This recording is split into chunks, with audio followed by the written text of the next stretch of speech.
guys, so ito po ang ating crispy sisig tofu. So ayan guys, ang ating yummy tokwa. Sisig tokwa. So ayan guys. So syempre ayan na po, pinrepare na po natin ang ating mayonnaise, ang ating oyster sauce, ang ating tokwa, ang ating sibuyas, siling green at ang ating bell pepper. So syempre guys, ipiprito po natin ng ating tokwa. So yan, hiniwa-hiwa lang po natin ng cubes at yan po ay nilagyan po natin ng konting harina. Ayan, para po medyo maging crunchy po siya guys. So wag nyo pong lulutuin ng mabuti guys.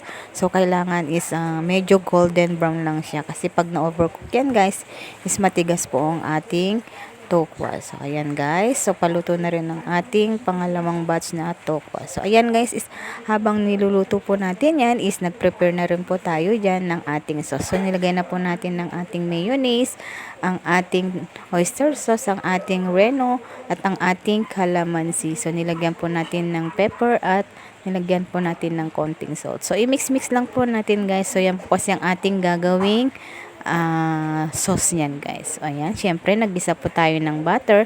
Nilagay na po natin ang ating sibuyas. Ayan, so wag niyo pong pakasyadong lutuin yan guys. So nilagay na rin po natin ang ating bell pepper at ang ating green chili. Ayan, so nilagay na po natin ang tokwa. So igisa-gisa lang po natin yan guys. Ayan. So, huwag masyadong overcook guys ha. So, nilagay na po natin ang ating mayonnaise. So, ayan. Konting apoy lang yan guys ha. Pwede na po nating patayin ng apoy yan kasi hindi po maganda kapag na-overcook. So, ayan po. Luto na po ang ating sisig tokwa. So, ayan. O, so, pinagsaluhan na rin natin guys ang ating niluto. So, ayan. Tara, kain guys. And have a nice eating po sa ating lahat. So, ayan po. Si Tito Jason, si Ate Milin, ayan, at si Justin, at si Gigi, at syempre ako guys. Ayan, happy eating!